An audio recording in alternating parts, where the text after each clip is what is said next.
Hello everyone. This is our SDM project for you guys. It's on analysis of Apple App Store data, and I'm Freya, and my other two teammates are Krina and Ditya. So,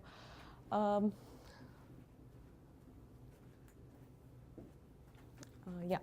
So the objective of this project is to analyze the existing strategy that drives Apple users at the Apple Store for its growth and retention of a future user.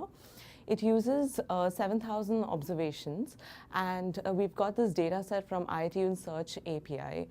And this data set contains the key information to analyze top trending apps in iOS Apple Store. As you can see in this world map, we have most of the users that use Android apps than the iOS users. The iOS users we see they spread across most of North America, Australia, New Zealand, and parts of Europe, and most of Asia and South America use Android users. The inspiration for the problem, so here we see that we have identified three main features that were used to find out the top ranking of each app and various other conclusions or the analysis. One factor was the most downloaded, the other one being most popular, and the third being most revenue. About most downloaded, what was used was the parameter total rating, okay, which was used to find out the number of downloads. And then for most popular, user ratings was the parameter that was used to calculate or compute the observation values. And in most revenue, the calculation of number of downloads into price of the app was used to calculate the revenue, and such values were added to the observations. The data set, as we see, it contains the following features or predictors. The ID, track name, size by its currency price, rate count, total rate count version, user rating per current version and content rating, primary genre, number of supporting devices, number of screenshots showed for display, number of supported languages, and VPP_LIC, of which we see ID and track name to be intuitive and not really helping for the analysis, so it was not considered. We further go on to the EDA, and later on we will see how we select which is the best model in our analysis. I pass it on to Ditya.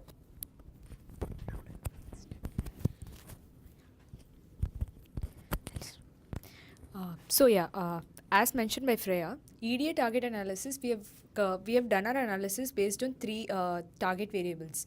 We have considered the top 10 most downloaded apps, the 10 best rated apps, and the 10 apps which accumulate the most revenue. And we are going to analyze based on this. Every year, Apple releases a list of the number of apps which fall under these three categories. So we are going to base our analysis on these three categories and see how and what factors affect these three categories.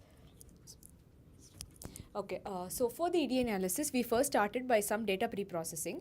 Data pre-processing essentially involves removal of the missing values. This data set, we found a lot of observations with missing values. Usually, the technique followed in any data analysis to tackle the missing value problem is to replace the mean of the feature in order to not lose relevant info. But in this data set, upon display, we found that the observations with missing values had missing or null values in all of its features, in all of its categories. So we realized that no information was actually lost, and these were just redundant null observations. So we just proceeded by omitting those observations. And then for data transformation, we performed some data transformation techniques. We basically muted two response variables. Since we talked about the two target responses that we are going to assume, we mutated a revenue variable which was generated, which tells us about the revenue generated by the apps. This was calculated as the number of downloads into the price, and and we mutated another response variable, favorite rank. This was calculated as a number of downloads into user ratings. As we know, as you'll come to know further, for boosting, we need categorical variables. So hence, we transform the response variable user rating to high and low category by considering the mean. Okay, first on, we start with the EDA analysis. We first plotted jitter plots for the whole data set. Here we can see that the apps that do good business, that is, the apps that get good revenue above the median, do not necessarily have a favorite rank. That is because maybe some of the top ranked apps are free. And then when we come to the other app, we can see that user rating does not necessarily depend on the price of the app specified, as you can see in the second graph. Okay, here we've again plotted two other graphs. In this, we can see that the apps that make a lot of revenue do not necessarily depend on the number of languages that it supports. But we can see that in the second graph, we can see that the apps that make high revenue mostly fall under the education category. So revenue made by the app primarily depends on the genre of the app. Okay, so for further analysis, we began by taking only the 10 best downloaded apps, the 10 best rated apps, and the 10 most best revenue apps. So here we show you the 10 best downloaded apps. As you can see, they are Angry Birds, Bible, Candy Crush, Clash of Clans, Facebook, Instagram, Pandora, Pinterest, Spotify, and Temple Run. Next comes the 10 best rated apps. As you can see here, they are Angry Birds, Bible, Candy Crush, Clash of Clans, Facebook, Instagram, Pandora, Pinterest, Spotify, and Temple Run. You can see that there is a lot of similarity between the 10 most downloaded apps and the 10 best rated apps. But we are going to consider the 10 best rated apps for further analysis because we assume that the 10 best rated apps this year is going to be very important for future because they'll probably lead to better downloads in the upcoming years. So this pie chart shows you the 10 best rated apps against the primary genre. We can see that games dominate heavily in this region. They're 40%, followed by social networking and music. Okay, now we compare the size based on the 10 best rated apps.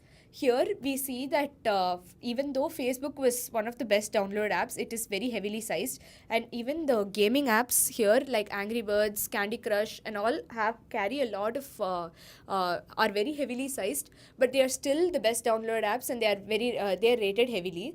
So we can see that size is not a very good indicator of the best rating apps. Okay, now here we have a correlation matrix for predicting the best 10 rated apps. This graph gives us the correlation of features of the top 10 apps. Here we can see that what all corresponds to the user ratings on the App Store are basically the number of screenshots available, the number of supporting devices, the ratings of the current version of the app, the total count of the current version that is downloaded, the number of languages that the app supports. We can see that the number of languages that the app supports does not necessarily relate to the user rating. And another crucial point to note is that all the top 10 apps that are downloaded are mostly free. As we saw, most of the apps that were downloaded or were heavily rated usually did not have a lot of revenue that it accumulated. So we went and looked into what are the apps that actually carried a price. Here we have displayed the top 5 apps that actually carry a price, and we can see that all of them mostly fall under the education category. So this is what we basically got from the EDA. Let's move to prediction analysis. So the prediction and analysis. So for basically the regression analysis, we have taken the user rating as our response variable, and this is based on the assumption that more the user rating, more number of the downloads the app will incur in the future, and this matches with our ED analysis. So we'll be doing the following. First is by the feature selection by XGBoost and random forest. Second is the model fitting. We used the models like bagging, boosting, logistic redirection and neural networks, and then we'll be highlighting the challenges faced and the future scope. So we move to the feature selection. So in all, we had 17 attributes, out of which we did not consider some of the attributes like the track ID or the track name, because that will not help that much in the prediction. So the models used for feature selection are random forest and XGBoost. So we all have seen that random forest, it gives us the importance plot for, which all attributes are important for prediction. But why did we use XGBoost for feature selection? So what happens is XGBoost, it finds the correlation of each and every attribute with the response variable individually and gives the error. So the attribute with the minimum error with the response have the higher importance. So this importance is basically calculated explicitly for each and every attribute in the data set, allowing the attributes to be ranked and compared to each other. It can be then use, it can then use a threshold to decide which features to select. So as we can see that the features, that the important features by the random forest and XGBoost, they are almost similar.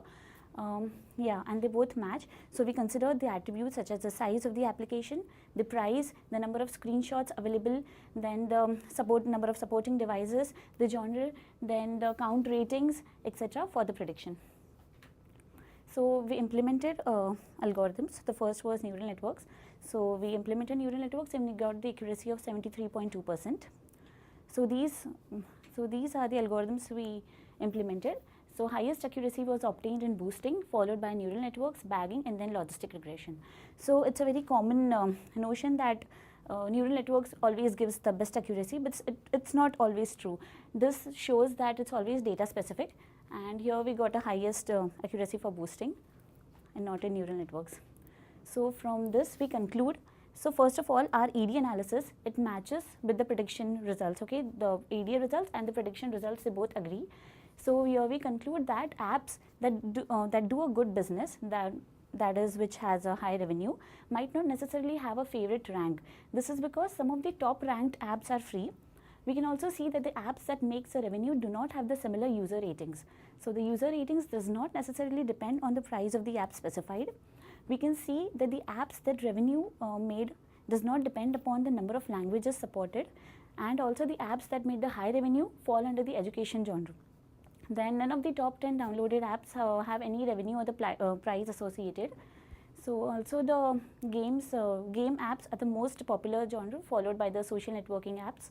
And most of the gaming apps have a very high, they have very high size to download, but are still most popularly downloaded apps.